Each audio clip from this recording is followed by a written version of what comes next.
Comme tout spectacle de feu, il y a des règles à tenir. Tout d'abord, les matériaux et le matériel est manipulé par des professionnels. Vous allez également assister aux cracheurs de feu. C'est des performances qui sont extrêmement dangereuses et extrêmement risquées. Donc, pour les enfants, surtout ne jamais reproduire ça chez vous. D'accord? J'ai rien entendu. Très bien.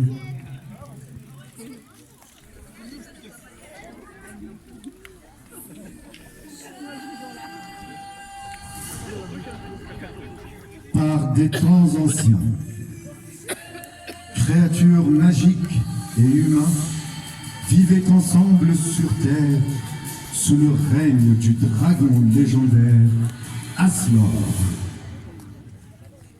Maintenant ainsi un équilibre fragile entre la convoitise des hommes et la puissante magie des dieux.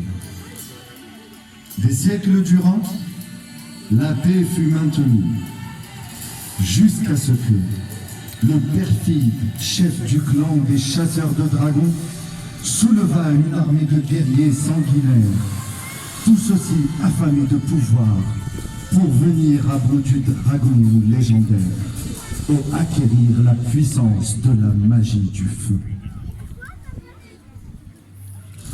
La bataille fut des plus effroyables, les pertes comptées par centaines, mais comme on dit, la fin justifie les moyens. Et Aslor fut terrassé. Skalvik, le victorieux, s'empara du pouvoir du feu.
Gisant dans son bain de sang, la respiration haletante, Aslor regarde avec peine le monde qu'il a tant chéri, qu'il a tant défendu et qui l'a mené à sa perte. Son regard hagard sillonnait l'horizon et les prairies aux alentours, se souvenant des moments de gloire et de paix. Non. Non, cela ne peut se terminer ainsi. Aslor, dans un dernier souffle de magie, sépara son âme en 4 fragments à travers l'univers. Le jour viendra où un élu parmi les hommes rassemblera les artefacts et sera le bras armé de la justice contre le chaos et ressuscitera ainsi Aslor le Magnifique. Skalvik, quant à lui, ne trouva jamais le corps d'Aslor. Lui, qui rêvait tant d'arborer fièrement sa tête sur une pique. Le roi des hommes fit la promesse de le rechercher jusqu'à la fin de ses jours. Les années passèrent Le chaos prit la place de la paix. Le clan de Skalvik, avec leur nouveau pouvoir, n'épargnèrent aucun village, ni aucun survivant. Le fort rejoignait son armée, et les faibles brûlaient sans pitié. À quelques centaines de lieues, en bas de la chaîne de montagnes qui séparait Skalvik du reste du monde, vivait un paysan du nom d'Eric. Ce dernier menait une vie paisible et sans problème.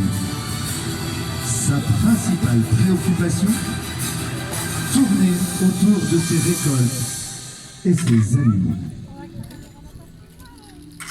Ne se doutant pas un instant que son destin allait changer à jamais. Levant les yeux au ciel, il vit deux boules de feu se dirigeant à une vitesse incroyable en direction de sa ferme. Dans un effroyable grondement qui fit trembler la moindre parcelle de son corps, apparurent dans un nuage de fumée deux créatures aux ailes de feu, remplies de bienveillance, qui semblaient prendre en sympathie notre fermier.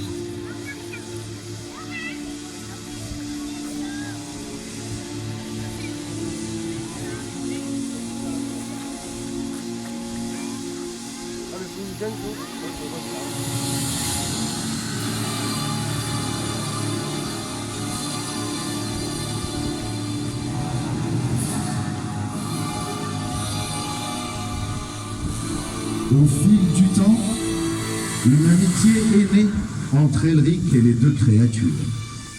Lui, qui n'a jamais eu de famille, eh bien, il en a une maintenant.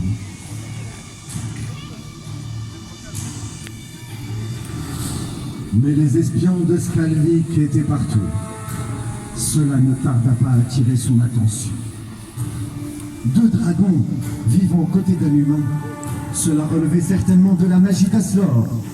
Il prit ses hommes et attaqua la ferme.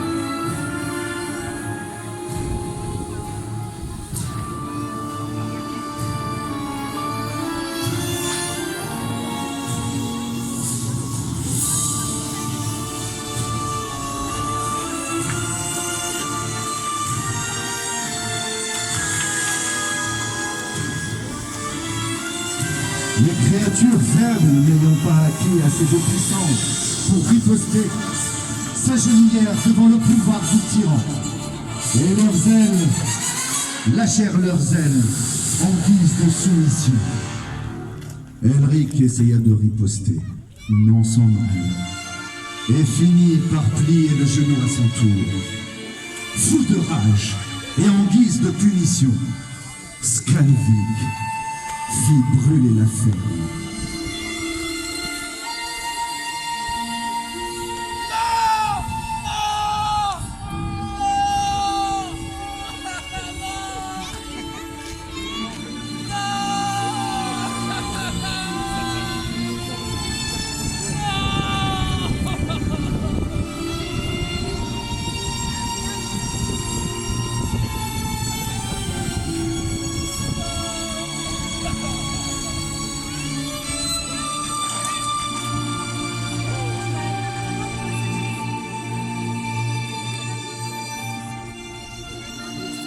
Elric, pauvre Elric, sa vie ne tient désormais plus qu'à 4 murs.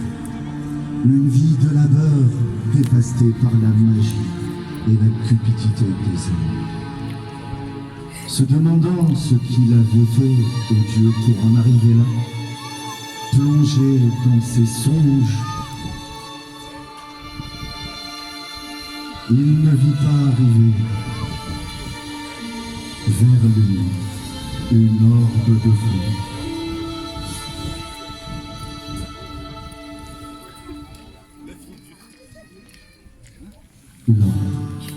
Mais que parlait-il donc, fermier?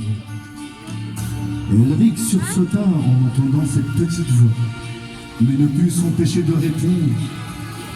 Vois par toi-même, tout est dévasté, ma vie est finie.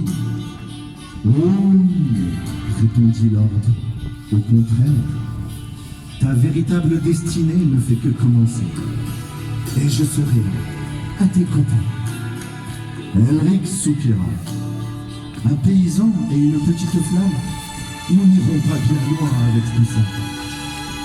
Détrompe-toi, répondit la flamme.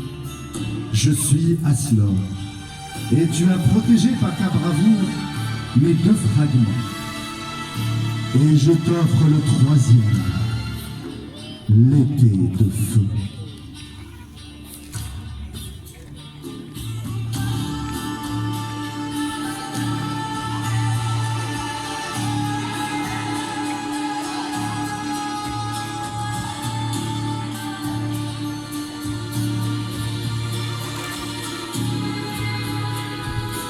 Il reste encore le fragment le plus puissant, le souffle du dragon.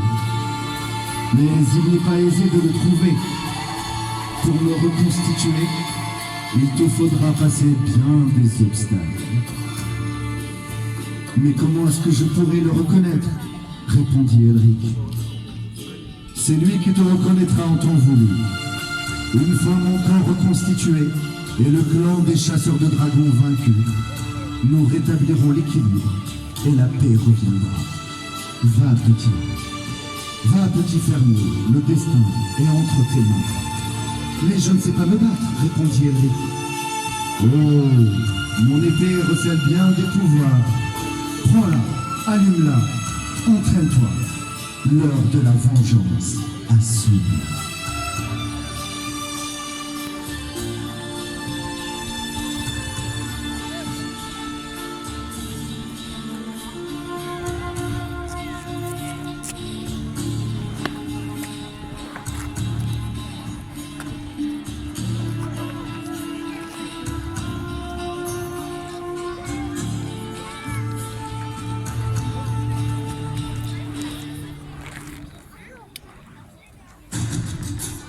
Elric s'entraîna sans relâche avec l'aide de l'esprit patient. Quelques mois plus tard, à force de volonté, Elric est fin prêt pour affronter son destin. Il rassembla quelques vies, jeta un dernier regard sur les ruines que furent jadis sa peine, le remplissant ainsi d'espoir d'une vie meilleure.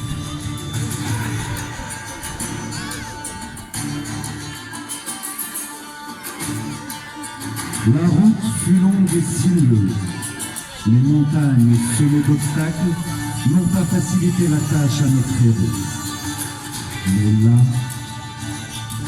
au détour d'un passage rocailleux, Elric aperçut enfin le village des chasseurs de dragons.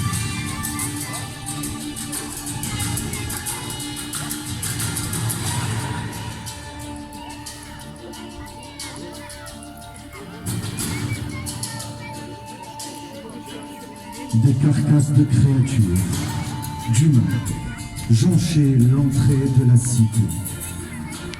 Il s'infiltra dans les dédales et les ruelles, attendant l'instant fatidique pour passer à l'attaque.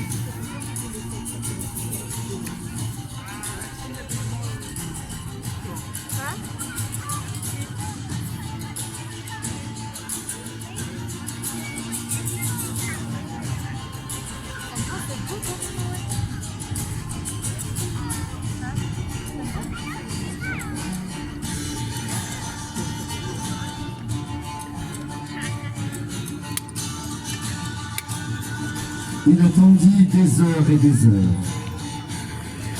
jusqu'à apercevoir enfin Skalvik le tyran, traînant les 2 créatures au bout d'une chaîne.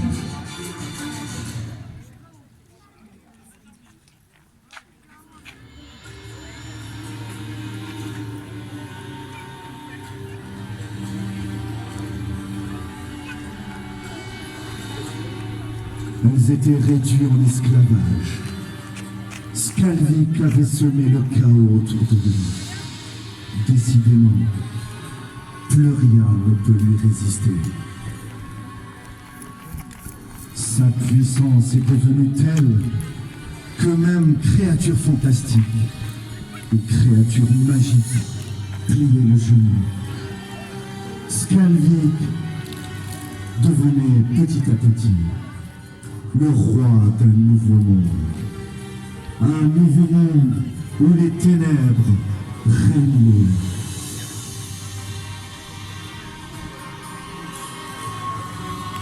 Et c'est là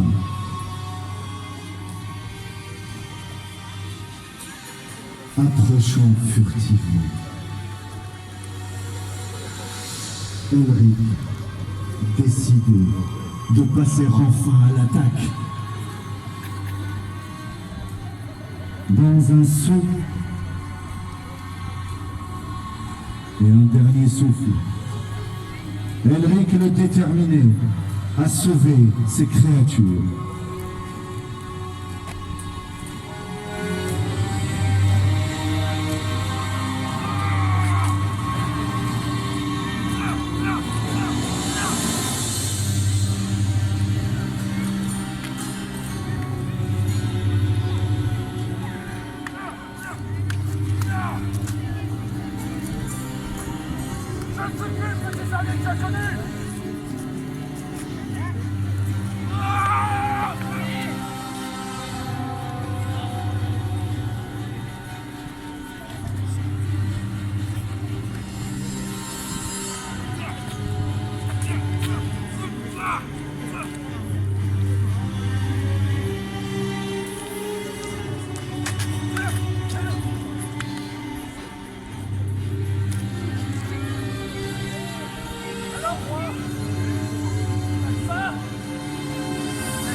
À force de bravoure et de volonté, Erdrick devint roi des hommes et régna aux côtés d'Aslor. Ainsi, ils rétablirent ensemble la paix et l'équilibre dans le monde. Skjalvik, quant à lui, fut pardonné et devint le protecteur du royaume des dragons et des hommes. Mesdames et messieurs, merci.